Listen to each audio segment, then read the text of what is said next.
KBS 열린 토론.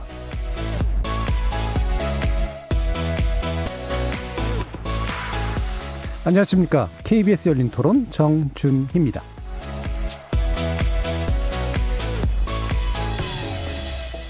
KBS 열린 토론 월요일에는 정체 재구성으로 여러분을 만납니다. 코로나19 발생 이후로 두 번째 맞이한 명절. 비록 이른바 밥상머리 민심이 만들어질 조건은 아니었습니다만 이번 설 민심을 놓고 여야는 서로 다른 부분에 초점을 맞췄는데요.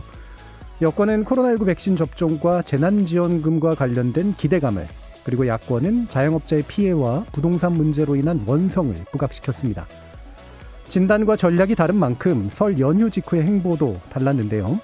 정부 여당은 긴급재난지원금 지급 논의를 중심으로, 그리고 국민의힘은 정부 여당의 실정을 중심으로 전국 주도권을 잡고자 하는 것 같습니다. 전반부 토론을 통해 설 민심과 임시국회 속의 정치 담론을 짚어보겠습니다. 오는 4월에 치러질 서울시장 보궐선거의 주요 정당 후보를 가리기 위한 방송 토론이 오늘부터 시작됩니다. 더불어민주당은 오늘, 그리고 국민의힘은 내일 경선 토론을 개시하는데요. 열린당은 온라인 토론을 통해 일찌감치 김진애 후보를 확정한 반면 오늘 진행될 것처럼 이야기됐던 안철수 국민의당 대표와 금태섭 전 의원의 제3지대 단일화 토론은 일단 무산됐습니다. 정치의 재구성 2부를 통해서 앞으로 치러질 서울시장 후보 경선 TV토론의 의미와 전망 살펴보겠습니다. KBS 열린 토론은 여러분이 주인공입니다. 문자로 참여하실 분은 샵 9730으로 의견 남겨주십시오. 단문은 50원, 장문은 100원의 정보 이용료가 붙습니다. KBS 모바일 콩, 트위터 계정 KBS 오픈, 그리고 유튜브를 통해서도 무료로 참여하실 수 있습니다. 시민 논객 여러분의 날카로운 의견과 뜨거운 참여 기다리겠습니다. KBS 열린 토론 지금부터 출발합니다.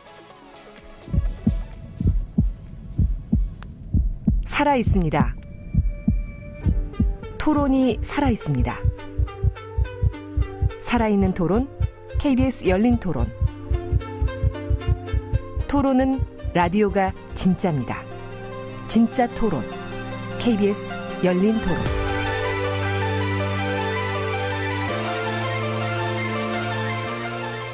정치를 보는 새로운 시선, 정치의 재구성에서 시작합니다. 함께해 주실 네 분의 논객 소개해드리겠습니다. 더불어민주당 장경태 의원 나오셨습니다. 안녕하세요. 장경태입니다. 국민의힘 이준석 전 최고위원 함께하셨습니다. 안녕하세요. 이준석입니다. 전 정의당 혁신위원이셨죠? 김준우 변호사 나오셨습니다. 안녕하세요. 김준우 변호사입니다. 자, 그리고 격주로 만나시는 국민의당 김근태 부대변인 나오셨습니다. 안녕하십니까. 김근태 부대변인입니다. 자, 설 연휴 4일간 진행이 됐는데요. 원래 연휴 때라면 상당히 분주했을, 특히 정치에 한 발을 담그고 계시거나 정치인을 하고 계시는 분들은 그런 시점인데 분주하셨더라도 좀 다르게 분주하셨을 것 같고 또는 덜 분주하셨을 것 같기도 하고 그렇습니다. 일단은 현역 의원이신 장경태 의원님 어떻게 설 보내셨는지 한번 말씀 들어볼까요?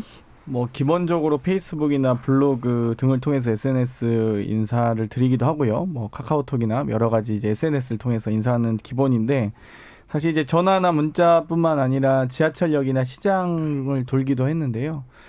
대단히 좀 어려운 상황에서 또 대면 접촉이나 이런 것들을 좀 경계하면서 사회적 거리두기를 유지하면서 다녀야 돼서 정말 인사하고만 갔다, 이 정도만 돌았던 것 같아요. 정말 많은 분들이 어떤 이제 이 어려움 속에서도 빨리 이 재난지원금이라든지 손실보상제에 대한 부분들, 또 치료제 승인이나 또 백신 공급에 대한 부분들, 사회적 거리두기가 완화된 부분들에 대해서 긍정적으로 보시면서도 제발 이 꼭 코로나 위기가 빨리 끝나기를 바라는 염원을 한결같이 말씀하셨습니다. 예.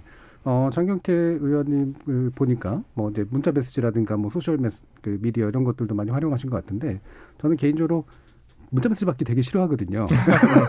근데 또 막상 정치인의 입장에서 보면 인사를 안 하는 게 귀찮게 하는 것보다는 더 위험한 일이잖아요.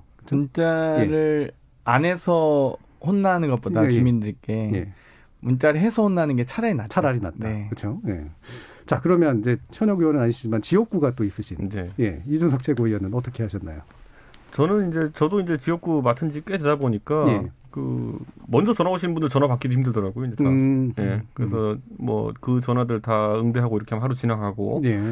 그리고 또 한 가지 있다만, 이번엔 저희 동네 자영업자분들이 여야에서 이제 논의되고 있는 재난지원금 또는 손실보상에 대한 구체적인 문의가 굉장히 많으셨어요. 네네. 사실 저희가 야당이라 가지고 주도권을 발휘하기는 어렵지만은 꼭 그런 의견을 반영해달라는 내용이 많았는데 이번에 재난지원금만 하더라도 사실 지금 손실보상에 대해 가지고 여당이 소급 적용이 어렵다라는 이야기를 하면서 네. 속된 말로 이게 재난지원금 가지고 지난 1년간의 소상공인들의 희생을 퉁치려고 하는 것이 아니냐 이렇게 물어보는 분들이 많아가지고 그거는 최대한 저희 야당 측에서 그렇게 안 되도록 하도록 노력하겠다라고 했는데 설에 장사가 안 돼서 힘든 것도 그분들의 첫째 힘든 것이고 네. 두 번째로는 손실보상 같은 것이 제대로 이루어지지 않을까 봐 더 힘들어하는 것도 두 가지다. 이중구에 시달리고 계시다는 걸 느꼈습니다.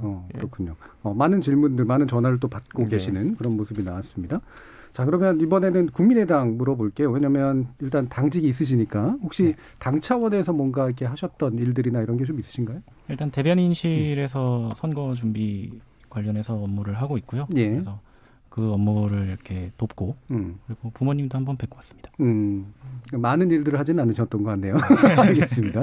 자, 그럼 이제 제가 점점 일이 없으실 것 같은 분들을 나중에 이제 여쭤보는데 김준호 변호사는 당직은 없으시니까. 네, 전혀 그죠? 없고, 네. 예, 개인적으로 어떻게 보내셨나요? 제 그 처갓집에 못 갔습니다. 예. 저희 장인 장모님께서 이 방송을 매주 즐겨 들으시는데 이 자리를 빌어서 사과드리지만 죄송하다고 다시 한번 말씀드리겠습니다. 예. 안녕하세요. 김준우 변호사의 장인 장모님. 인사드려야겠네. 수칙을 지키느라고 못 가셨는데 자, 김준호 변호사님이 보시기에 그러면 이번에 그냥 뭐 많은 분들을 만나시진 않으셨을 것 같은데 전반적으로 이제 밥상머리의 민심이라고 하는 걸 만들기 좀 어려웠잖아요.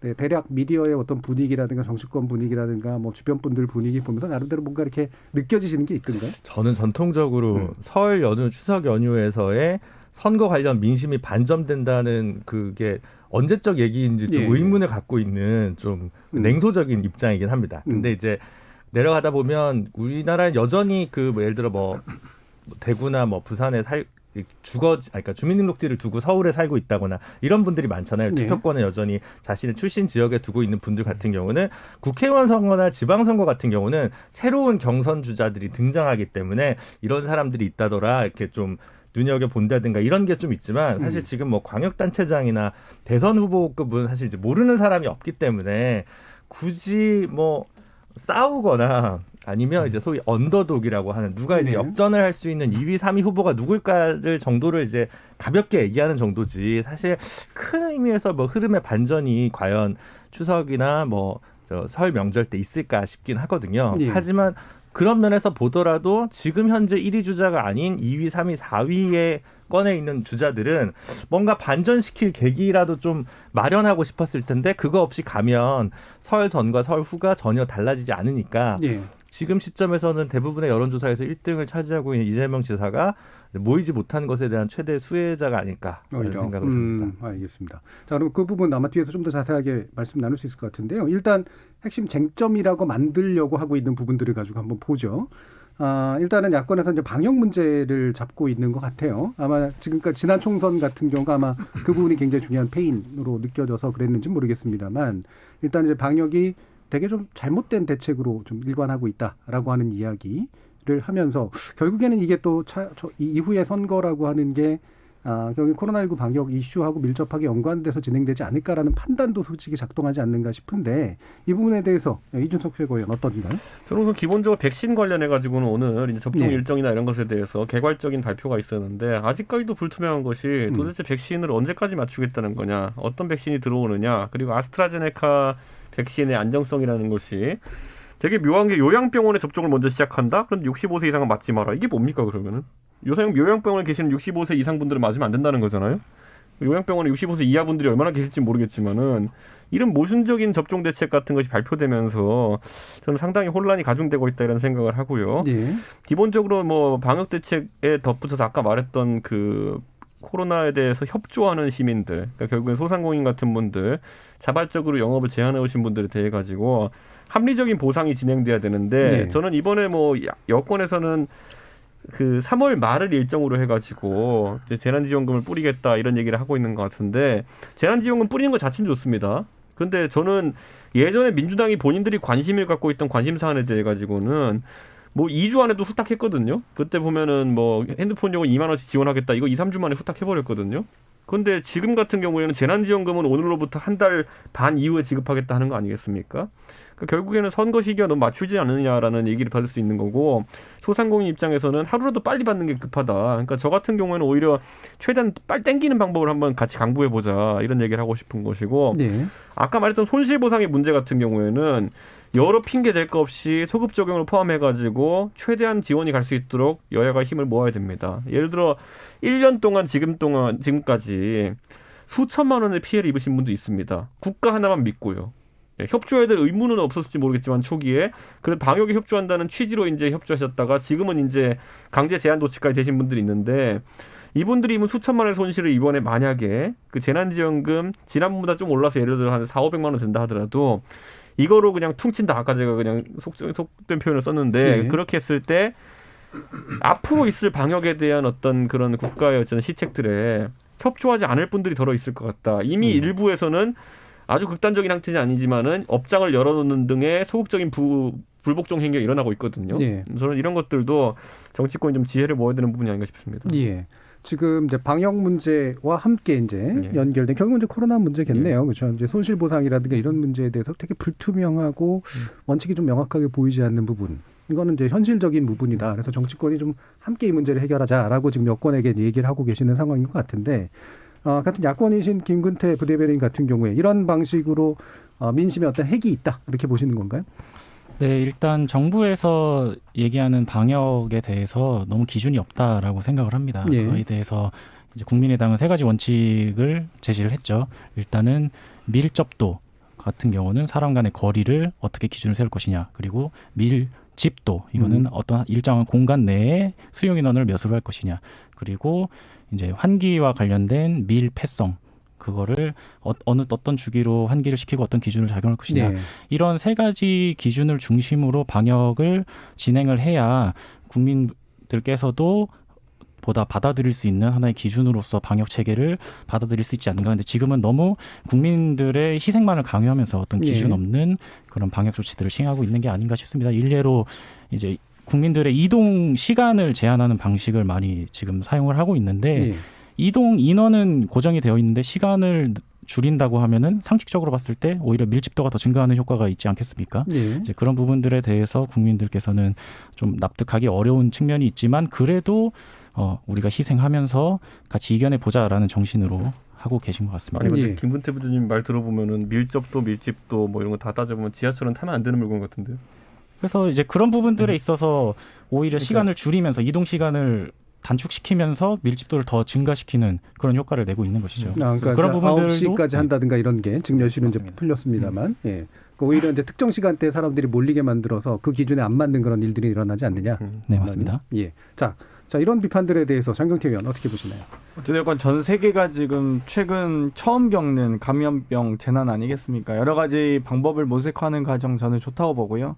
사회적 거리두기에 대한 고민들도 많으면 좋겠다 이런 말씀을 드리고 싶습니다. 뭐 밀접도, 밀집도, 밀폐성 얘기하셨는데 그런 것들을 고려해서 소위 뭐 질본이라든지 여러 가지 전문가분들이 고민해서 만든 게 이 사회적 거리두기에 대한 단계들 처음엔 3단계였다가 5단계로 또 세분화되기도 했잖아요. 근데 말씀하신 대로라면 완벽한 방역 조치는 없다고 봅니다. 얼만큼 최선을 다하고 국민에게 투명하게 공개하냐의 과정인데 저희는 확진자 공개되는 정말 요즘 이 긴급 문자에 대해서 많은 국민들께서 이제 익숙해지셨으리라 봐요. 우리 동네에 몇 명의 확진자가 발생했고 몇 번째 확진자고 또 어떤 동선이 있는지에 대한 부분들 만약에 정말 이 방역만으로만 따졌다면 경제적인 효과를 전혀 배제한 채 했다면 버스, 지하철 다 운행 금지해야 되고요. 예를 들면 9시나 5인 이하를 한 이유는 방금 말씀하셨듯이 밀접도에 대한 부분에서도 동선을 줄이고 또 밀집도나 이런 공간에 대한 부분도 2차, 3차 이런 것들을 억제한 효과가 있습니다. 그렇기 때문에 부족할 수 있지만 최선을 다해서 이제 정부는 노력하고 있는 거고요. 그 과정에서도 그런 과정에서 불구하고 정말 이 소상공인과 자영업자분들의 이 아픔과 어려움은 이루 말할 수가 없습니다. 그렇기 때문에 저희가 유의미한 복지 논쟁이 좀 있었으면 좋겠습니다. 그러니까 더불어민주당에서는 어찌되었건 재난지원금과 손실보상제, 이익공유제 등의 논쟁이 있지 않습니까? 1차 재난지원금은 이제 전국민 지원의 형태로 갔고 2차, 3차 재난지원금은 또 이 부분적인 어떤 선별적인 지원으로 방식으로 갔죠. 그리고 4차 재난지원금에 대한 논의도 어찌됐건 당정 간의 협의 과정에서 이제 선별적으로 우선적으로 선제적으로 하면서 전국민 지원금을 좀 더 검토하는 나중에 이런 고민들을 하고 있는데 중요한 것은 이 재난지원금의 성격이 약간 응급조치의 성격이었다. 응급 지원 방식이다라고 봤다면 이제는 손실보상금 저희가 이제 4차 재난지원금에 대한 논의도 이제 하고 있습니다만 이 부분에 대해서는 이제 치료와 회복의 방점을 둬야 된다 이렇게 고민하고 있어요. 그래서 저는 이제 국민의힘이든 국민의당이든 또 정의당이든 여러 가지 어떻게 하면 이 국민들의 마음을 좀 더 회복시키고 우리 대한민국 경제를 살아나게 만드는 이런 부분에 대해서 논쟁을 했으면 좋겠습니다. 서로 방역 조치라든지 경제적 성과에 대한 서로 참 이게 어느 것 하나 선택할 수 있는 문제는 아니니까요. 네. 지금 김복경 님이 이제 말로 비판하기는 쉽죠. 전문가들과 정부가 회의를 해서 결론 내서 하는 거 아니겠습니까? 존중할 필요가 있다고 봅니다라는 의견도 주셨는데 이거 말고도 또 다른 비판 의견도 좀 있었고요. 결국에는 이게 참 정치권이 결정하는 게 아니라 전문가들이 결정을 하는 내용에 이제 정치적 판단이 나중에 이제 들어가는데 아마 이런 방식이라서 생기는 문제가 좀 있을 텐데요. 말씀 주신 여러 가지 과학적인 기준들 또는 현실적인 경제적인 문제들 이런 게 이제 지금 복합적으로 고려되고 있는 상태인데 아까 이제 그 장경태 의원 말씀 주셨지만 이제 최근 질병관리청에서 보여준 자료를 보니까 일단 감염이 많이 나타나는 어떤 순서들하고 지금 현재 금지나 제한 업종의 순서들하고 대략적으로는 이제 일치하는 것 같아요.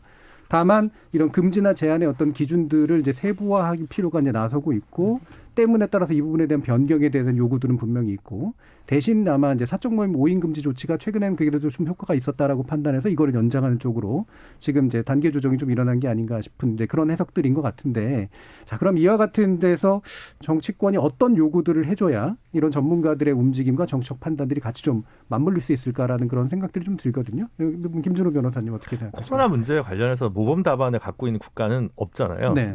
뉴질랜드 정도 있을까요? 대만 정도? 사실은 우리보다는 훨씬 더 인구가 적어서 조금 견주기는 바로 그 정책 처방을 그대로 따르긴 좀 어려울 것 같고 크게 보면 과학이나 전문가의 영역으로 나올 문제, 접종을 어떻게 신속하게 할 수 있는 것인가, 몇 세 이상에 하기 안전할 것인가, 그거에 대한 결과는 결국 수치, 사회적 거리두기 방역 단계를 어느 정도로 조정할 것인가, 그렇게 나와서 확진자 수치가 어느 정도로 나올 것인가. 그래서 접종이 빨리 되느냐, 수치가 얼만큼 내려왔느냐 가지고 그렇게 얘기하면 그렇지만 정부 여당이 좀 평가를 받는 것 같아요. 근데 코로나 문제가 부동산 문제, 그다음에 추경 갈등 세 개의 축으로 지금 민주당이 작년 연말에 지지율 최저를 찍다가 다시 올라오는 과정에서 지금 나머지는 좀 봉합되어 있는 상태고 이제 코로나가 제일 현재 진행형인 의제라고 할 수 있는데 어쨌든 수치가 좀 내려오다 보니까 야당에서 여당을 좀 비판하더라도 지금 수치나 이런 과학의 영역에서는 쟁점은 있습니다. 예방접종 전문위원회에서도 15명이 의결했는데 12대 3으로 갈렸다고 하죠. 65세 이상과 관련해서. 저는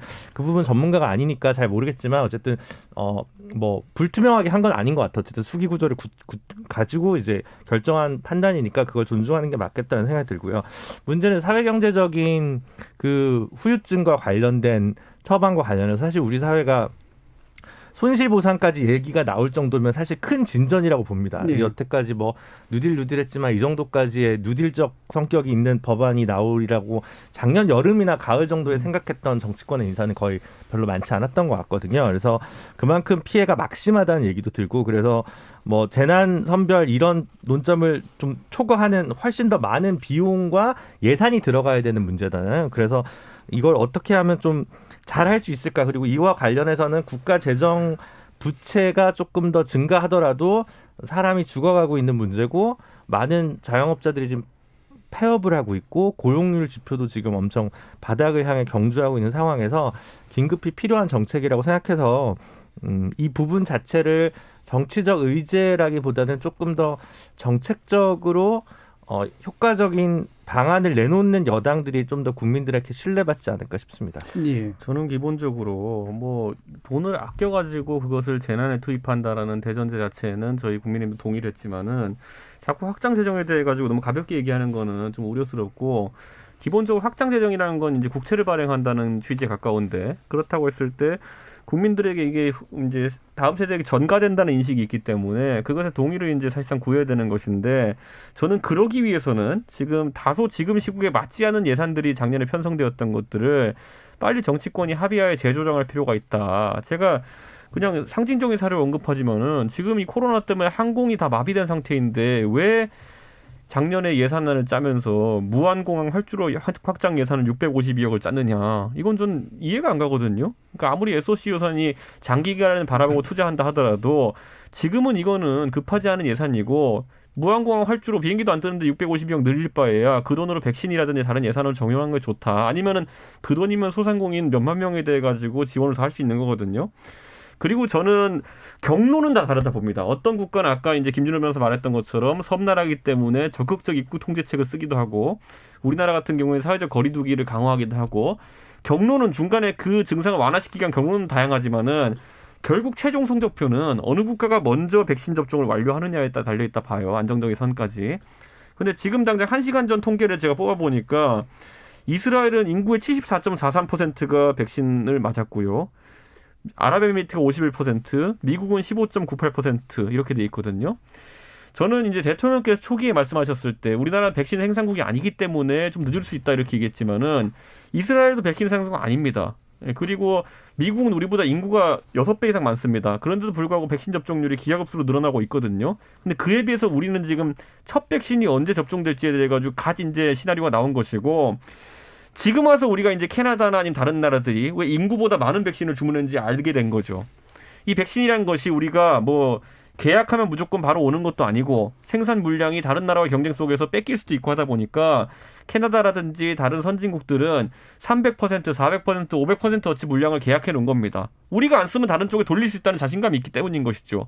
그렇기 때문에 충분한 예산을 가지고 우리도 그런 백신을 400%, 500%대 확보했으면은 지금 당장 백신 수급에 있어서 문제가 없을 텐데 그 당시에 저희 당 강기훈 의원이 계속 지적했음에도 불구하고 충분하지 않은 예산이 있었기 때문에 백신을 상당수 계약 못한 것에 대해 가지고는 이건 정치권이 반성해야 될 부분이다 이렇게 봅니다. 지금 김성수 님이 그러니까 아까 아마 말씀하신 부분에 대한 지적을 해주시는 것 같은데 요양병원 코로나 주 감염원이 종사자 포함 외부인입니다. 그래서 종사자들은 일주일마다 의무적으로 코로나 선제 검사해요. 이동 동선도 아주 제한적이고요. 그래서 65세 이하 우선 접종의 의미는 종사자를 우선 접종시킨다라는 그런 의미다라는 얘기를 해주셨는데 뭐 맞는 지적 같으시고요. 근데 대신 아마 이제 지금 이준석 의원님께서 말씀해주신 건 언제 끝내느냐라는 말을 해주신 게 바로 그런 거잖아요. 결국에는 노년층은 어떤 백신을 언제 맞출 것이냐.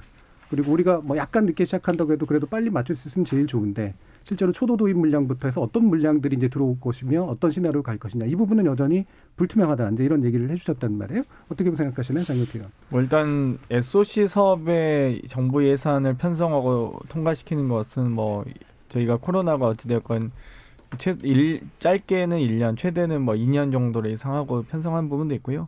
SOC 사업 종사자들도 있습니다. 만약 SOC 사업 안 하면 또 많은 뭐 대형 굴지의 우리 대기업이나 건설사들의 위기나 거기 관련된 업계 종사자들의 문제가 될 거고요. 저희가 항상 복지 정책을 이야기할 때 항상 제가 스웨덴 이야기라든지 뉴질랜드 이야기하면 그 나라는 우리나라와 경제 규모와 인구수의 차이가 너무 커서 비교 대상이 안 된다고 하시잖아요. 이스라엘 같은 경우는 850만, 뉴질랜드는 450만, 스웨덴만 해도 900만 좀 넘는 나라죠. 근데 우리는 5천만이 넘는 나라잖아요. 그렇기 때문에 우리가 절대적으로 비교할 수 있는 나라는 뭐 독일이나 영국, 뭐 최소한 뭐 미국 정도일 텐데요. 뭐 대만만 해도 2,500만밖에 안 됩니다. 그런데 저는 이 방역 체계나 방역 여건에 따라서 그것들을 고려해서 저희가 좀 차근차근 할 필요가 있다. 소위 이 뭐 의료계에서는 이런 얘기도 합니다. 이 코로나 백신만큼 항상 새로운 백신이 나오면 이 동남아시아나 여러 이제 소위 후진국부터 접종을 시작해서 거기에 대한 부작용들을 모두 다 확인한 후에 소위 서방 국가들이 접종을 한다라는 얘기를 했는데 이렇게 서방 국가들이 나서서 백신을 접종한 사례가 없을 정도로 그만큼 다급하고 위급한 상황이죠. 미국 같은 경우는 하루에 확진자가 35만 명씩 나오니까요. 근데 우리나라는 이제 그 정도는 아니다. 일단 많은 국민들이 정말 적극적으로 협조해 주셔서 확진자 수를 막고 있고 그렇기 때문에 차근차근 우리도 도입을 할 필요가 있다. 당장 저는 백신 문제는 떼쓰기를 안 했으면 좋겠어요. 사실 언제 공급하냐, 2월 말 한다 해놓고 왜 안 하냐 이런 논쟁이 아니라 이 국민과 지금 소상공인 자영업자의 어려움들을 충분히 우리가 적극적으로 대응하면서도 백신에 대한 공급들, 또 백신을 여러 가지 지금 사실 아스트라제네카를 저희가 8월에 이미 작년 8월에 소위 협상 우선 구매 협상을 할 때도 아스트라제네카가 어쨌든 가성비가 좋은 다른 백신은 뭐 한 건당 2만 원, 3만 원이었는데 20불, 30불까지 갔는데 이거는 10분의 1 가격에 온도도 막 극저온에서 보관해야 되고 이런 정도가 아니었잖아요. 그러니까 만약 성공적이었다면 상당히 효과를 거둘 수 있는 백신이라고 생각돼서 여러 가지 전문가들 의견을 공유한 거죠. 그러면서도 저희가 분산 투자한 거 아니겠습니까? 아스트라제네카만 하는 게 아니고 화이자, 모더나 등과했고 또 셀트리온 같은 치료제도 저희가 승인하기도 했고 여러 가지 지금 종합적인 처방이 필요하다. 지금은 콧물 감기, 뭐 목 감기 약만 필요한 게 아니라 종합 감기약이 필요합니다. 그러니까 그 장 의원님, 우리가 냉장고에 백신이 있고 백신이 있는데 건강을 우려해가지고 좀 더 안정성이 확보되면 맞겠다 하는 거랑 냉장고에 없는데 야, 우린 이래서 냉장고에 안 넣어놓은 거야라고 하는 거는 변명이에요. 이거는 냉장고 있는 상태에서 안전성 우려해서 안 맞는다 그러면은 납득을 하죠 사람들이. 그런데 주문한 게 안 오잖아요. 네, 알겠습니다. 지금 아까 이제 후진국이라는 표현을 쓰셨는데 저개가 발국 그 정도로 교정해서 말씀을 드리겠습니다. 자, 그리고 이제 이 부분은 결국은 정부가 이제 2월 26일 정도부터 이제 접종을 시작한다고 하는데 정말로 시나리오가 구체적으로 짜져 있는지를 조만간 이제 볼 수 있을 것 같아요. 그래서 이거는 좀 더 시간을 약간만 두고 이제 평가를 하면 좀 더 명확한 평가가 나올 것 같고요. 약간 이제 그 의제를 옆으로 이동시켜서 결국엔 손실보상이라든가 재난지원, 그 재원을 어떻게 마련할 것인가에 대해서는 두 부분의 논쟁이 좀 있었습니다만 이것이 필요하다에 대해서는 상당 부분 동의하고 있고 게다가 이제 선거 전이기 때문에 이것이 민심에 미칠 영향도 지금 동시에 고려하고 있는 그런 상황인데 이 부분에 대해서의 상당한 요구에 대해서 어떻게 정치권은 좀 반응해야 될까? 국민의당 의견 한번 들어보죠. 네, 일단 지급 방식에 대한 이견이 있을 수 있고 또 지급 시기에 대한 또 민감한 얘기들이 있잖아요. 근데 지급 방식에 대한 부분은 오히려 민주당 내부에서 좀 이견이 더 많은 것으로 느껴지고요. 일단 기본적으로 야권에서는 선별 지급에 대한 얘기를 하고 그리고 선별 지급을 통해서 더 두터운 지원을 계속해서 얘기를 해왔었습니다. 이거는 이제 홍남기 경제부총리도 얘기를 했었던 부분이고 그래서 야권에서는 보다 빠르게 좀 선별 지원 체계를 잘 갖춰서 보다 사각지대를 줄이고 그리고 정말 힘드신 분들께 더 두터운 지원이 가게끔 만들어야 된다라는 주장을 하고 있고요. 그리고 시기에 대한 문제는 이제 선거가 또 앞두고 있다 보니까 거기에 대해서 얘기가 많이 나오는데요. 그래서 일단 순수성에 대한 의구심이 들 수도 있죠. 근데 우리가 그렇다고 해서 선거가 끝날 때까지 무작정 또 기다릴 수는 없는 거니까요. 왜냐하면 힘들어 하시는 분들은 정말 지옥 같은 시간을 보내고 계신 거니까. 그래서 그걸 기다릴 수는 없고 말씀드렸듯이 이제 선별 지급 체계를 빠르게 갖추어서 최대한 빠르게 지급될 수 있는 방법을 생각해 보는 것이 좋겠다 이렇게 생각합니다. 뭐 참고로 이제 권은희 의원 말씀을 제가 딴 곳에서 들었는데 선거 전이냐 후냐는 별로 안 중요하다. 비례성의 원칙만 잘 갖춰주면 손실에 대한 명확한 비례의 원칙들을 가지고 해주면 그거는 이제 뭐 충분히 해결될 문제다라는 의견을 주시더라고요. 비슷한 맥락이신 것 같은데 그럼 약간만 더 이제 질문하고 싶은 건 아까 이제 이준석 최고위원 같은 경우에는 뭐 구체적인 걸 말씀하신 건 아닙니다만 예산 재조정을 통해서 상당 부분 확보할 수 있다는 쪽에 좀 더 가까운 의견이신 것 같아요. 마찬가지신가요? 그러니까 성별 지급에 찬성을 한다는 얘기는 추경에 찬성한다라는 얘기고 그런 부분에 있어서 예산 편성이 필요하다라는 것은 전제적으로 찬성을 하는 방향으로 가는 것이죠. 일단 추경에 대해서는 찬성한다. 네. 그럼 아까 이준석 최고 말씀하신 것 같은 경우에는 예산제 조정이 필요하다라는 부분 이번 건은 아니고 다음 건인가요? 아니면 어떻습니까? 아니죠. 저희 이제 김종인 위원장 같은 경우에는 긴급 재정 명령이라도 발동해야 된다라고 했을 때는 지금 상당한 SOC 예산 중에서도 불효불급한 것에 대해 가지고는 조정을 할 필요가 있다. 이거는 저는 선언적인 의미가 있다 봐요. 왜냐하면 국채를 발행한다는 거는 그대로 국민에게 다시 부담을 전가하는 것이기 때문에 지금 여야 정치인들이 아까 제가 무한공항을 예로 들었지만은 꼭 제가 봤을 때 민주당이 끼워놓은 예산들만 있는 건 아닐 겁니다. 그런 것들에 대해 가지고 먼저 정치인들이 이건 내 지역구민들한테 좀 미안하지만은 그래도 자영업자들이 굉장히 힘들어하기 때문에 그쪽으로 예산을 좀 전용했으면 좋겠다는 취지를 밝히면은 그게 여야 합의가 되는 과정인 거거든요. 대통령 핵심 공약이 뭡니까? 사람이 먼저다지 활주로가 먼저입니까? 저는 그런 걸 빨리 조정할 필요가 있다 봅니다. 네, 알겠습니다. 꼭 하나씩 끼워넣기 표현들이 나와요. 김진우 변호사님. 저는 일단 그 정세균 총리가 소급 적용 어렵다라는 입장을 밝히셨는데 그 부분이 좀 불만입니다. 왜냐하면 제일 어려운 분들은 이미 폐업을 하셨어요. 근데 지금 좀 체력이 남아있는 분들이 약간 버티고 있는 분들도 적지 않게 있거든요. 물론 이제 임대료가 자체가 액수가 좀 적은 군 단위로 내려가면 어차피 이게 한계에 다다랐지만 그냥 버티고 계시는 분들이 많지만 도시 지역 같은 경우는 좀 어려웠던 소상공인들은 이미 폐업을 다 하셨습니다. 이분들 같은 경우는 그 뭐 원상복구 비용 같은 것도 사실 만만치 않게 드는 거였고 이런 부분들과 관련해서 좀 소급 적용도 고민을 좀 해볼 필요가 있다라는 생각이 좀 듭니다. 소상공인이 폐업을 한 경우는 이제 확실히 좀 될 텐데 폐업하지 않은 경우, 근데 일자리 자체가 줄어들고 예를 들어 뭐 아까 무한공항도 저도 뭐 없앨 수 있다고 생각하는데 그 활주로 안 늘리면 예를 들어 그런 식으로 이제 뭔가 경기가 안 일으키니까 일자리가 사라지고 단기 일자리에서 고용률이 낮아지는 사람들도 사실 피해가 있으니까 그렇기 때문에 사실 보편 지급이 또 필요한 이유들이 있는 거거든요. 문제는 결국 재원이겠죠. 근데 재원과 관련해서 마치 해방 이후에 농지개혁을 할 때 무상국유화를 할 거냐 유상국유화를 할 거냐 논쟁 비슷한 거거든요. 긴급명령을 해서 임대료를 다 30%씩 내려라라고 대통령이 긴급명령을 하든가 아니면 그렇게까지 하면 너무 사회주의적 정책이라고 비판하는 거면 나라가 그럼 빚을 대신 지든가라는 어쩔 수 없이 그러니까 어느 쪽이든 만인을 만족할 수 있는 정책이 현재 나오기는 어렵습니다. 그러면 호흡기가 필요하고 정말 지금 굉장히 긴급한 지원이 필요한 분들한테 무리를 해서라도 재원을 조달할 수밖에 없고 그와 관련해서 나중에 이후에 다른 방식으로 이걸 또 쌓인 부채들을 어떻게 해결할지를 가지고 고민해야 한다고 생각하고요. 저는 어쨌든 우리가 평균적으로 국가부채 비율이 좀 낮은 나라에 속하기 때문에 이럴 때 쓰려고 아직까지는 여력이 있다. 저는 이게 오히려 더 장기화되면 정말 감당할 수 없는 수준까지 치달을 거라고 생각합니다. 국가 돈에 대해서 뭐 공짜라고 생각하는 적은 없습니다. 결국 우리 세대나 미래 세대, 다음 세대가 다 책임져야 될 거고 그게 뭐 저희의 나중에 뭐 국민연금이 줄어들 수도 있고 뭐 노후가 막 나중에 어떤 식으로든 부메랑이 돌아올 거라고 생각하거든요. 근데 지금 힘들고 죽어가는 어쨌든 그 산업들과 사업들이 있기 때문에 무리가 간다는 비판을 감수하고라도 빨리 재정 집행을 하는 것이 좋겠다고 근데 생각합니다. 저희 동네 이제 자영업자분들이 아까 저한테 얘기한다고 했을 때 보통 이제 그 첫 시그널을 본인들이 느꼈다는 거, 정부가 돈이 없구나라는 걸 느꼈던 것이 어느 지점이냐면은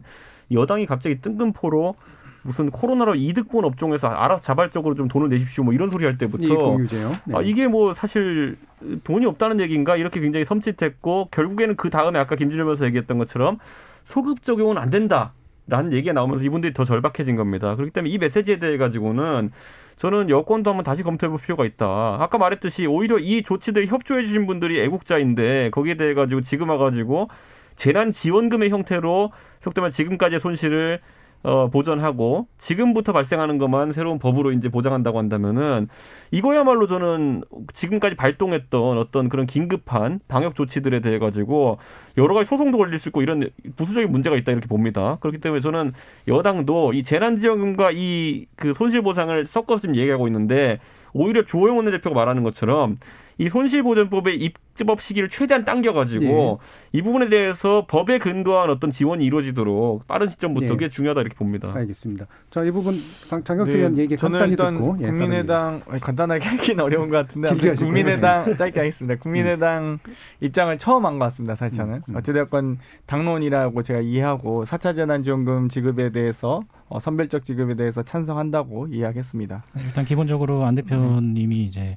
선별적이고 더 네네, 두꺼운 알겠습니다. 그런 뭐 그건 사실 근데 저는 이제 국민의힘의 이제 주장이 참 궁금한데요. 그러니까 1차 저희가 재난지원금 할 때 반대하셨죠. 그때 뭐 추경 편성해서 뭐 했었습니다.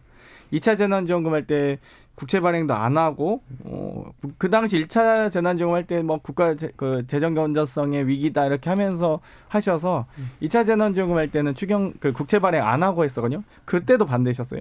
그랬더니 또 3차 때는 추경을 해서라도 찬성을 하세요. 이제 4차 때는 어떤 입장이신지 참 궁금하고요.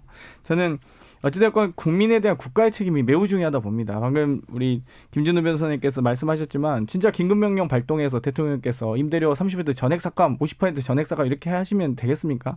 국가가 더 재정적으로 여건이 있을 때 책임져야 되는데 국민 없이 국가 없고요. 가계 없이 재정이 무슨 소용이겠습니까? 그렇기 때문에 좀 이런 부분들 잘 감안해 주셨으면 좋겠습니다. 장경태 의원 3차 재난지원금 이후에 지금 4차 반대한다고 3차 재난지원금 4차는 잘 모르겠어요. 입장이 하도 많아서. 그러니까 3차 재난지원금이 지금 지급이 완료됐습니까?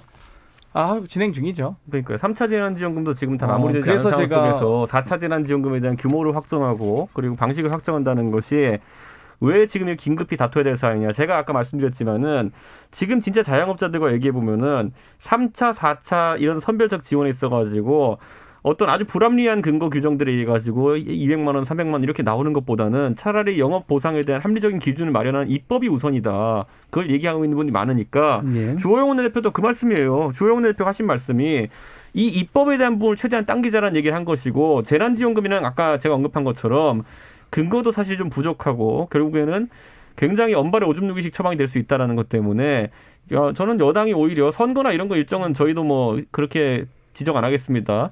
그 입법 시기를 최대한 당겨가지고 방역 조치를 앞으로 이제 얘기했을 때 내가 여기 협조하면은 어느 정도 보상을 받겠구나라는 것을 알고 거기 협조할 수 있게 한다 그러면은 저항이나 반발이 좀 줄어들 것 같아요. 늘 얘기하지만 이준석 최고 같은 분들이 국민의힘에 많아지셨으면 좋겠는데 좀 빨리 원내로 들어오셨으면 좋겠고 그래서 제가 서두에 말씀드렸듯이 1차 재난지원금은 보편적 지급을 했고요. 2차, 3차는 긴급지원 형식으로 선별적 지원을 했고 4차 재난지원금에 대한 이제 논쟁이 보편이냐 선별이냐의 논쟁보다는 제대로 된 손실보상, 치료와 회복의 목적을 두자 이렇게 논의를 하고 있는 거고요. 사실 이제 그러다 보니까 긴급지원 지금 당장 오늘 내일 하고 계신 분들이 너무 많은데 이 당장 이번 달 월세 못 내고 월급 못 주는 분들이 너무 많으니까 200만, 300만 원도 주는 겁니다. 그러니까 그거라도 주고 나중에 이제 4차 재난지원금은 저희가 말씀하신 대로 제대로 된 비례 원칙을 맞추면서 제대로 된 지원을 고민하다 보니까 소위 이제 뭐 여러 가지 예산안에 대한 논쟁이 있는 거죠. 뭐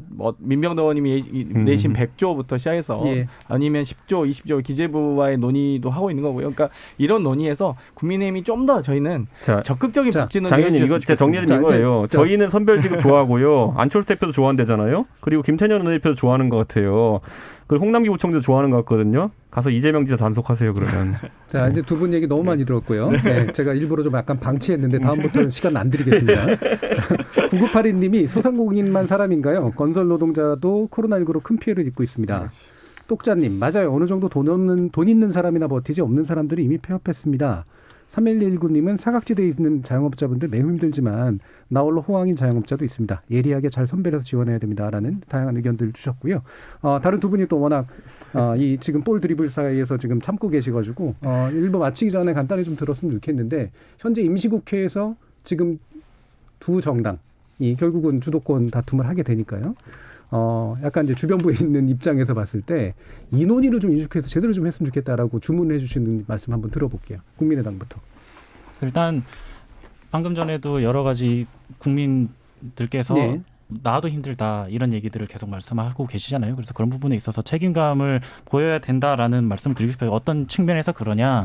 민주주의 체제를 갖추고 있는 나라 중에서 이렇게까지 스스로를 희생하면서 정부의 지침에 따라가는 국민들은 그런 국민을 가진 나라는 찾아보기가 힘듭니다. 그래서 그런 부분에 있어서 정부가 보다 책임감 있고 그리고 재난지원금 이런 것들 다 우리가 잘 만들어 가야 되지만 이런 것들은 사후적인 조치고 사전적인 조치들 백신을 빠르게 들여온다든가 이런 부분에 대해서도 앞으로 이제 지나간 일은 지나간 일이고 앞으로에 있어서도 그런 부분들을 좀 더 철저하게 준비를 해서 정책을 펼쳐줬으면 좋겠다. 이런 말씀드립니다. 김준일 변호사님. 저는 법안이 하나 발의됐었던 것 같은데 제가 지금 기억이 안 나는데 임차인의 해지권을 좀 특별히 좀 부여할 수 있는 시기가 됐으면 임차인의 해지권. 그러니까 계약 해지. 임대인은 이제 임차인이 석 달 이상 안 내면 원래 이제 해지할 수 있는데 그럼 권리금이나 다 사라지다 보니까 이 재난병 감염병 시기에는 이제 유예할 수 있도록 하는 상대적으로 약간 임차인의 권리를 보장해주는 경우가 이제 지금 법안이 지금 통과가 된 상황이지만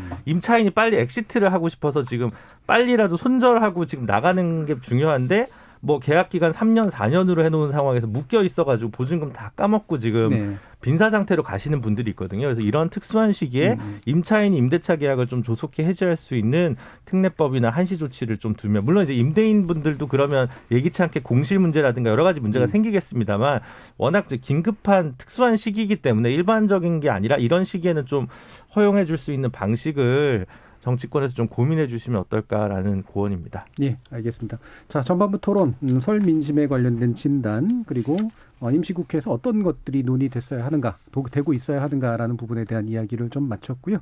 이후에는 경선 관련, 경선 토론 관련 그리고 후보자 결정 관련된 단일화 문제라든가 이런 부분들 다시 한번 또 짚어보도록 하겠습니다. 지금 여러분은 KBS 열린 토론과 함께하고 계십니다.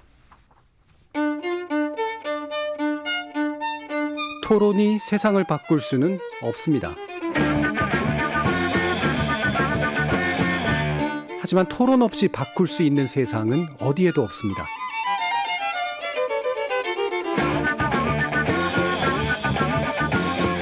세상의 선한 변화를 갈망하는 당신. 정답이 아니라 질문의 힘을 믿는 당신. 우리 KBS 열린 토론에서 만납시다.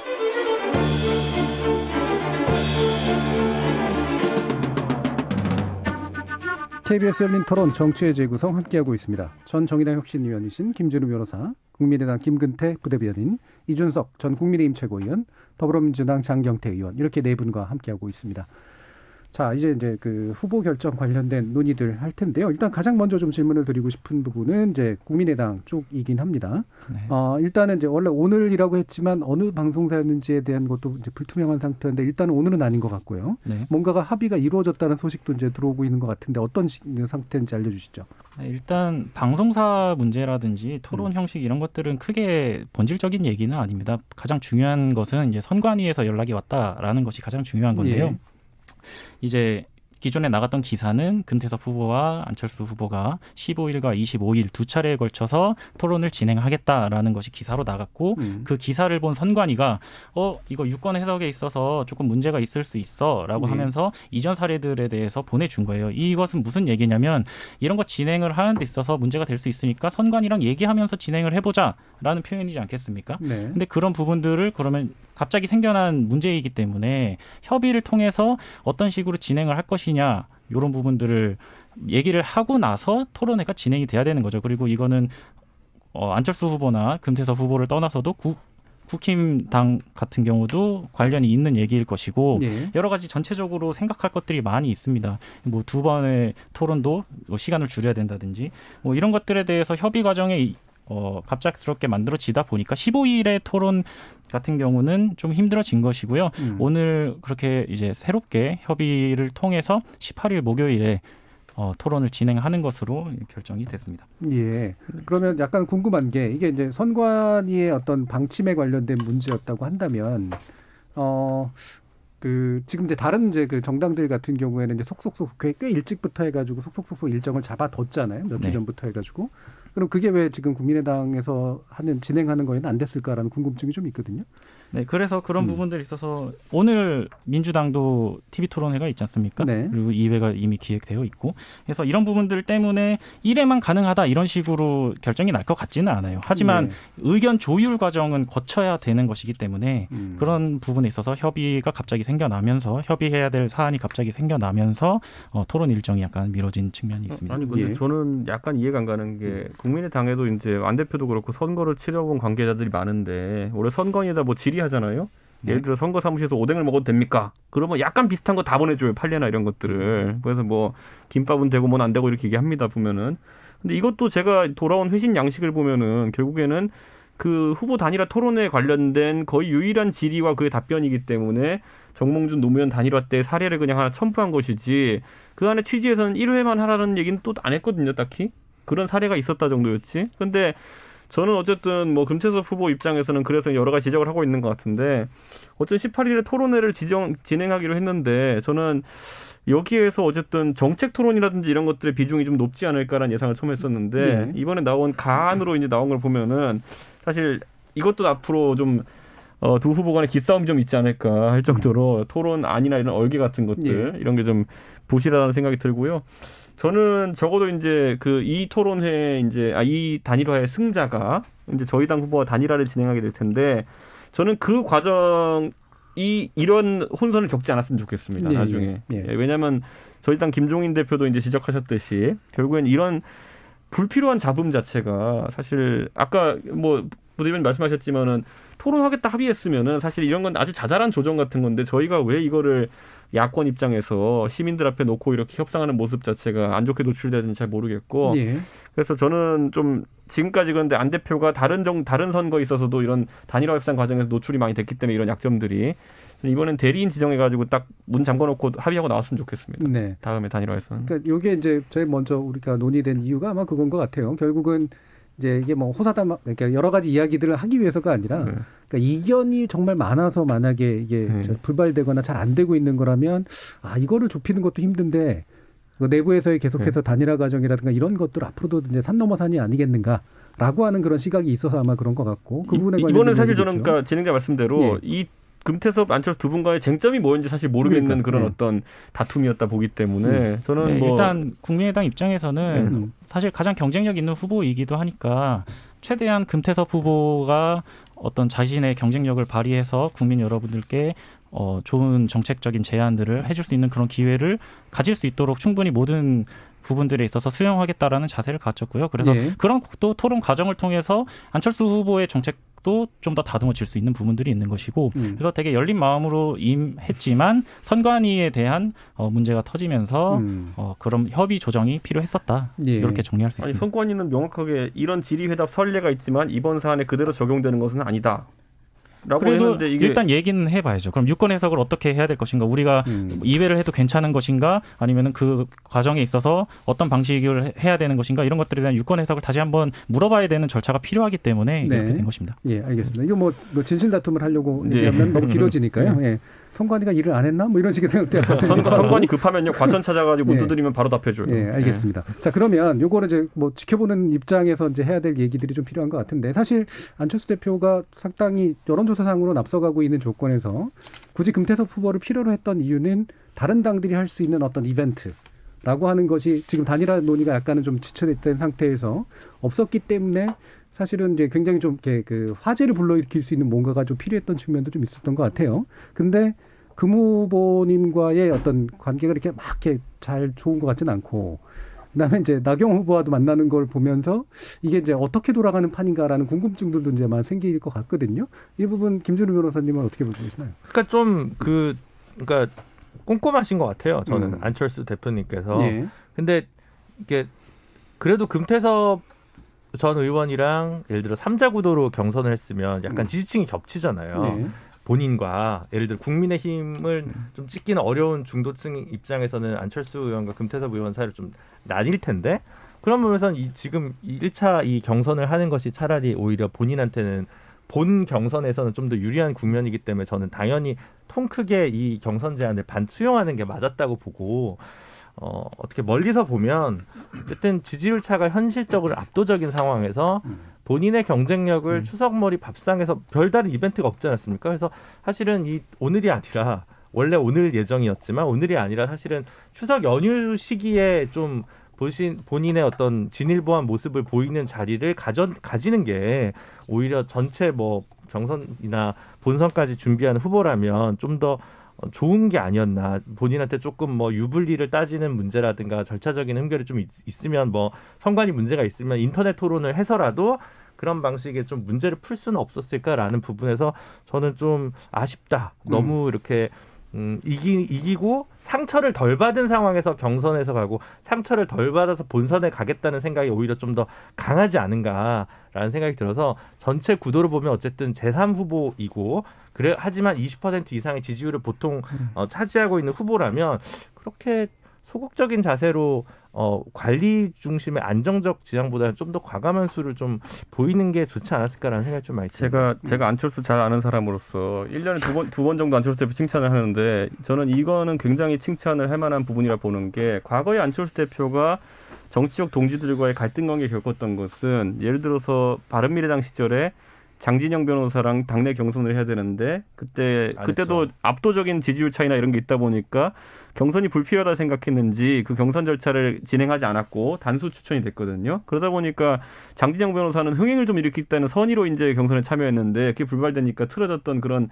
사례가 있는 것이고 그전에 단일화 같은 경우에도 보면은 이런 형식을 내려놓고 하면 충분히 이길 수 있는 단일화인데도 불구하고 안 대표가 당세강상 약간 입지에 있다 보니까 좀 소극적으로 협상에 임하면서 이런 것들이 성사되지 않았는데 이번에 안 대표는 그런 모습보다는 뭐 김준우 변호사가 생각하기 약간 부족한 부분도 있겠지만은 그래도 굉장히 적극적인 행보들을 보이고 있습니다. 처음에 출마 선언할 때부터 그 야권 단일 후보겠다는 의지를 밝혔고 그 금태섭 의원과는 솔직히 말하면은 아주 큰 경쟁력 차이가 지금 여론조사에 보이고 있음에도 불구하고 받아줬다는 것 자체에서 안 대표의 자신감이 보이는 것이거든요. 저는 그래서 이거는 높게 평가할 만하다.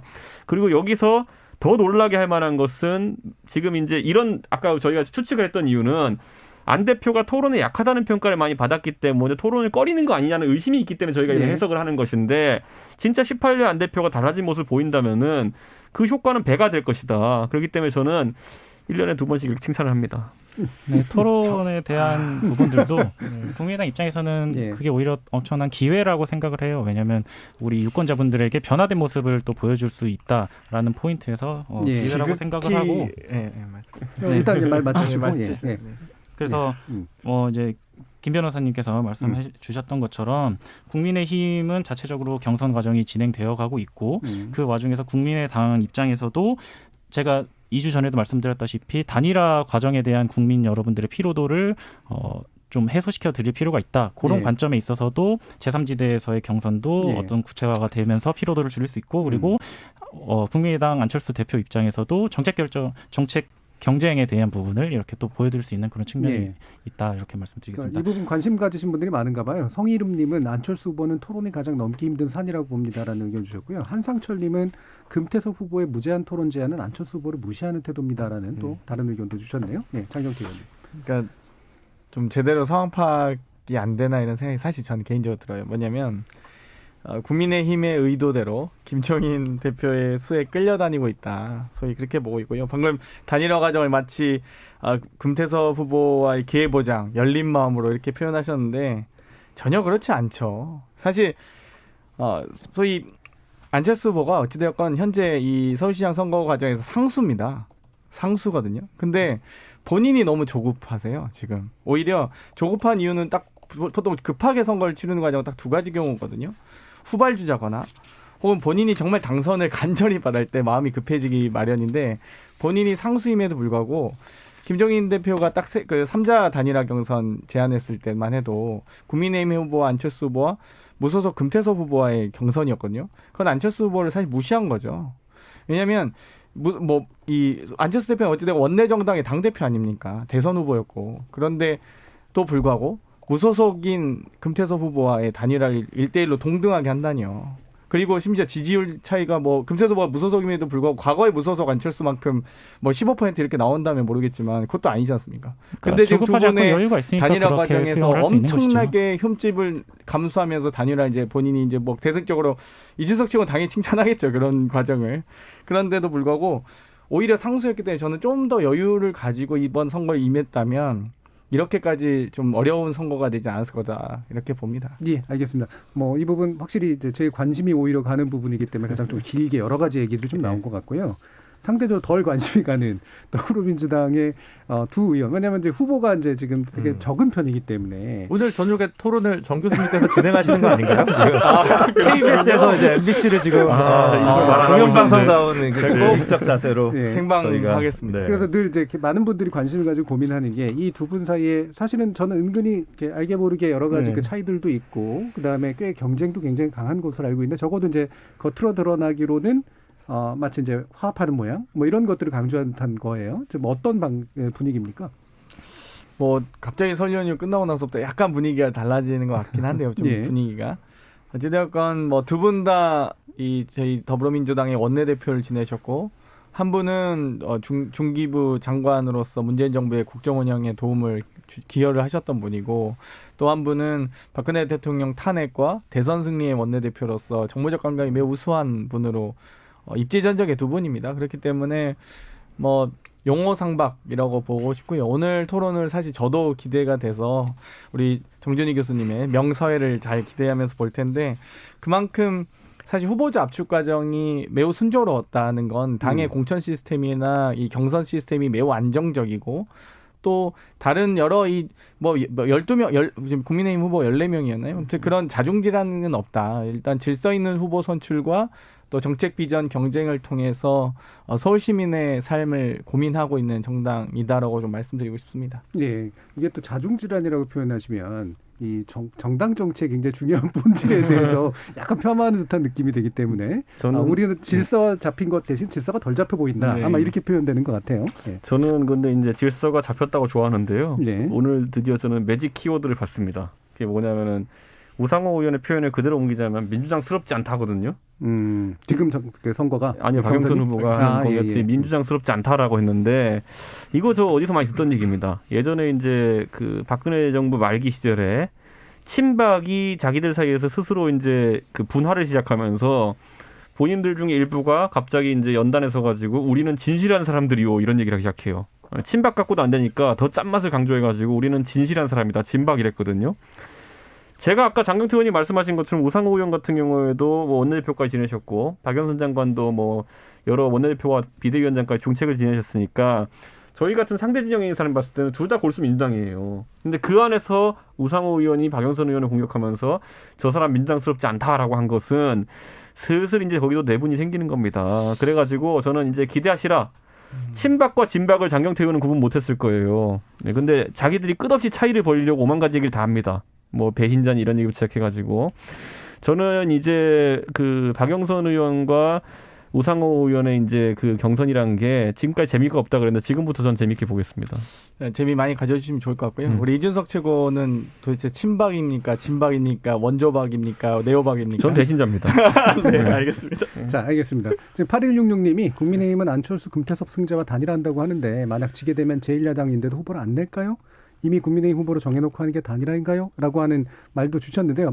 말이 나온 김에 두 분 말씀이 너무 좀 길게 나면 짧게만 이렇게 질문하고 싶은 게 김종인 비대위원장께서 언제나 이렇게 말을 싹 바꿔가시는 그런 묘미가 있으신 분이긴 한데 단일화 부분에 대해서 약간 긍정적인 그리고 대단히 필수적인 것으로 강조하는 말로 지금 바뀌어 있단 말이죠.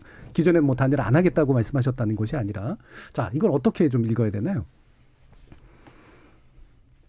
저는 근데 단일화에 대해 가지고 결국에는 안철수 대표에 대해서 이제 별의 순간이 또 지났다라는 말씀도 하셨거든요. 네. 이미 그렇기 때문에 안철수 대표에 대한 뭐 칭찬의 의미로 하신 말씀은 아닐 거다. 또는 그를 통한 단일화에 대해 가지고 호감을 보인 건 아니다.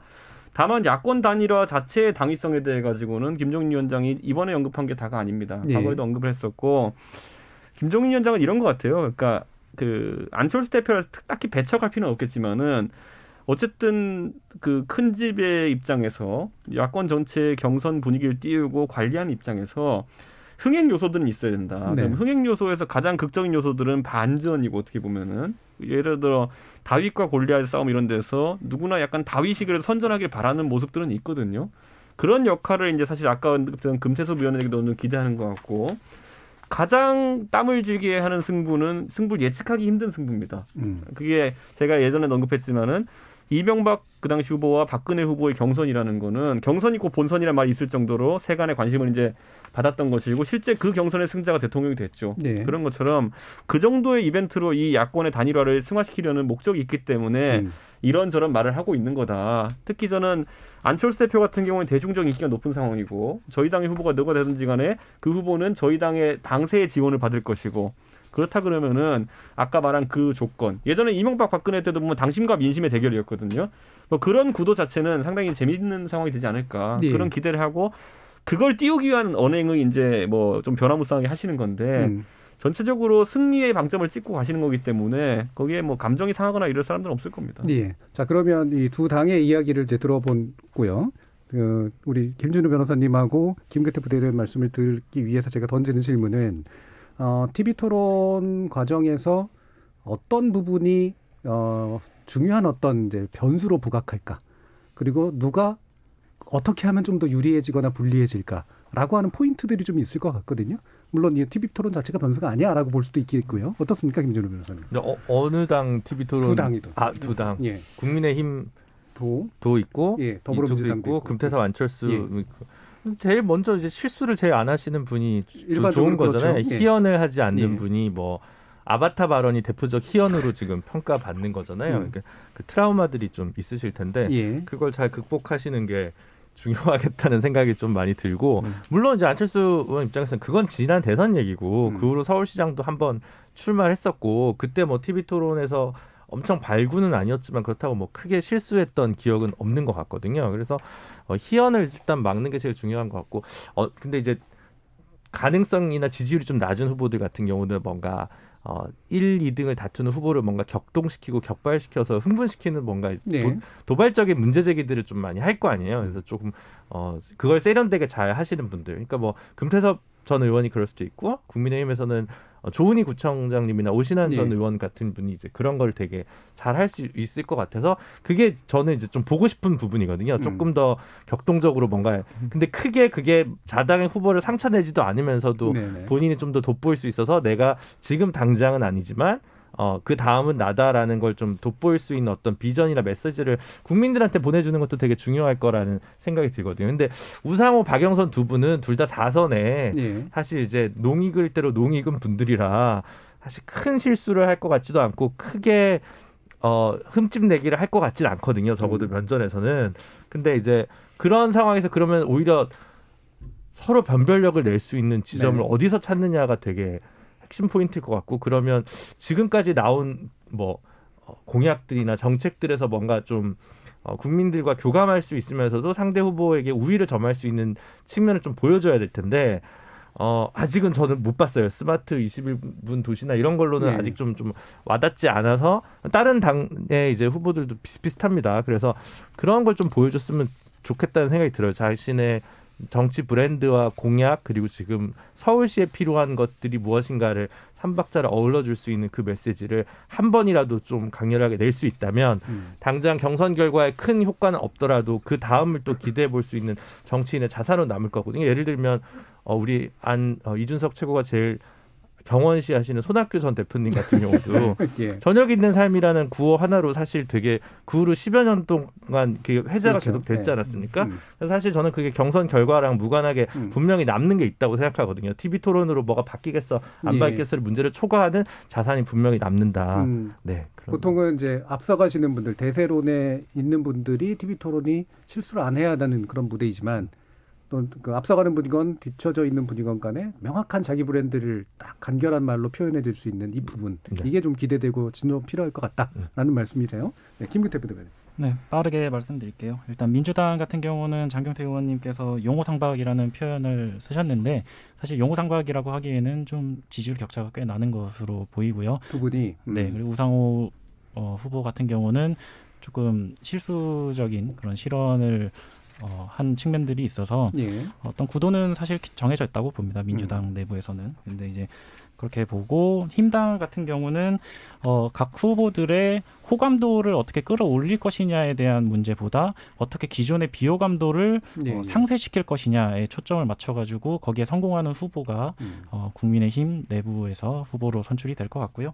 그리고 국민의당 입장에서는 아까도 말씀드렸다시피 토론을 통해서 변화된 모습, 더 발전하는 모습을 보여드리는 것 그리고 아무래도 코로나 시대이기 때문에 이런 부분들에 대해서 과학적 접근과 인사이트를 얼만큼 보여드릴 수 있느냐 그리고 전문성에 대한 이해도를 국민 여러분들께 얼만큼 인정받을 수 있느냐 예. 이것이 가장 중요한 초점이 될 것 같습니다. 예. 말씀들 들어보면 역시 관전적으로 말씀하실 때가 날카롭고 내부적으로 말씀하실 때가 제일 뭉툭합니다. 자, 다시 한번 두 분 말씀 한번 들어보죠. 장경태 의원. 뭐 어떤 예, TV 토론 과정에서 어떤 뭐 관전 상대당, 포인트? 관전 자당 포인트? 이런 부분이 부각됐으면 좋겠다. 부각될 것 같다. 저는 오늘 MBC 토론이 대단히 좀 기대가 됩니다. 아마 그렇게 무미건조하게 가진 않을 것 같고요. 예. 두 분의 연륜과 관록이 엄청나기 때문에 사실 스스로 서로가 아는 어떤 정책적인 능력이나 이런 것들을 정치인이 이제 어찌됐건 한 10년 이상 되면 내공이라는 게 쌓이잖아요. 정책적인 부분, 또 히스토리에 대한 부분, 또 앞으로의 비전에 대한 부분 여러 가지들을 또 구사하는 표현력 이런 것들이 갖춰지기 때문에 두 분이 아마 상당히 시너지를 서로 누리면서도 또 상당히 날카롭고 예리한 서로가 또 너무 잘하니까요. 오랜동안 정치를 같이 해오셨기 때문에 서로의 약점과 강점을 너무 잘한다고 보고요. 국민의힘 같은 경우는 사실 이 나경원, 오세훈 후보의 두 분의 대결이 이제 좀 많이 주목을 받고 계시는데 아마 고민이신 것 같아요. 뽑고 싶은 후보와 뽑힐 것 같은 후보가 좀 달라서 당내 고민이 좀 있으실 것 같고요. 안철수 후보에 대해서는 제가 아까 너무 좀 매몰차게 얘기를 해서 아쉬운데 어찌되건 상수라고 봅니다. 안철수 후보가 그렇기 때문에 너무 좀 끌려다니지 않으셨으면 좋겠어요. 사실. 네. 네, 이준석 최고요. 저는 전반적으로 이번에 야권 같은 경우에는 단일화 과정에서 이 밟아갈 사다리가 많다는 것이 전 다행이라 생각합니다. 어쨌든 안 대표께서도 최종 단계 단일화가 아니라 중간 단계 합의해 준 것을 굉장히 감사하게 생각하는 게 저는 달라진 안 대표의 모습을 보여줄 수 있는 기회도 되고요. 국민의힘의 지지자 입장 또는 당원들 입장에서는 만약에 안철수 대표로의 단일화가 성사된다고 하면요. 그건 당의 운명을 사실상 안철수 대표가 떠맡는 거나 마찬가지입니다. 그렇기 때문에 당을 대신해서 나가는 거나 마찬가지이기 때문에 그에 대한 믿음이 확실해야 되거든요. 그래야 가서 동네 가가지고 고깃집에서도 홍보를 하고 할 거 아닙니까? 안철수 이번엔 뽑아라 이렇게 할 거 아닙니까? 근데 그러기에는 아까 이제 김준일 변호사 지적했던 것처럼 선거 가면 갈수록 이제 약간 실수나 이런 것이 누적되면서 안철수 대표가 약한 모습을 보이는데 이번에는 여러 단계가 있기 때문에 그런 좀 달라진 모습을 보인다 그러면은 시너지가 날 수 있다 이런 생각을 하는 거고 반대로 또 이 중간 단계에서 그런 것들이 과거와 달라지지 않은 모습 보인다면은 아까 말했던 실언이라든지 이런 것들도 하게 된다 그러면은 저희는 조기에 필터링할 수 있는 좋은 기회가 되는 거죠. 네네. 그렇기 때문에 저는 이런 단일화 과정 자체가 검증과 시너지와 이런 것들이 다 발휘될 수 있는 좋은 공간이라 보고 각 후보들 저희 당 후보뿐만 아니라 안철수 대표, 금태섭 의원 포함해가지고 다 선전하게 기원하겠습니다. 전 좋은 말만 할게요. 자, 이제 그러면 김준일 의원님께 다시 여쭐 텐데. 제가 이제 열린 토론 그 월요일 코너가 계속 늘 기다려졌던 이유 중에 하나가 정의당 얘기 듣는 거였는데 정의당 얘기를 듣기가 되게 어려운 조건이 돼버렸어요. 세월호 정의당. 확실히 이제 공당이 후보를 선거에 안 낸다라고 하는 게 참 입지가 줄어드는 효과가 좀 있는 것 같은데 정의당은 어떤 모습으로 선거에 임하게 될까요? 어떻습니까? 저도 요즘 전화를 못 돌리고 있어요.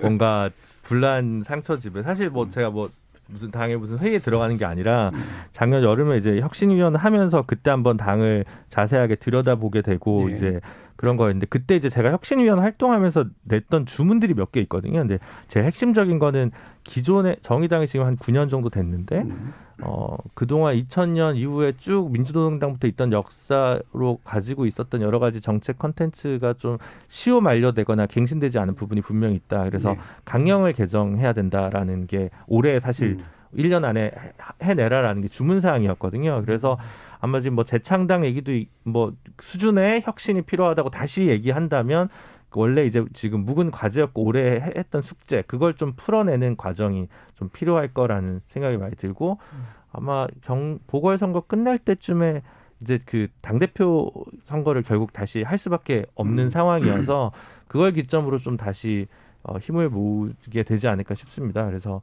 지금 아마 이런 이 선거 국면 자체에서 발언권이 줄어드는 문제 때문에 당내 일부에서도 그럼에도 불구하고 후보를 내자라는 의견들이 좀 있으셨는데 그래도 아직은 무공천을 한 게 그래도 뭐 정의당답다 이런 얘기를 좀 조금 더 많이 듣는 것 같아서 뭐 그 이제 반성과 성찰의 기회를 좀 삼고 있는 것 같습니다. 그럼 짧게만 그러면 선거 시기에는 암중보색 철저히 안 하고 있는 게 맞는 것 같아서 아니면 조금이라도 그래도 필요한 발언하는 게 맞는 것 같아요. 정책적인 부분에서 최소한 뭐 5대 공약 정도는 정책 제안을 분명히 해서 얘기를 하는 게 맞다고 저는 생각을 하고 있습니다. 예, 알겠습니다. 자, KBS 열린 토론 월요일 코너 정치의 재구성 이것으로 모두 마무리하겠습니다. 오늘 토론 함께해 주신 국민의당 김근태 부대변인, 이준석 전 국민의힘 최고위원, 전 정의당 혁신위원이셨던 김준우 변호사, 그리고 더불어민주당 장경태 의원 네 분 모두 수고하셨습니다. 감사합니다. 감사합니다. 네, 2주 뒤에 뵙겠습니다.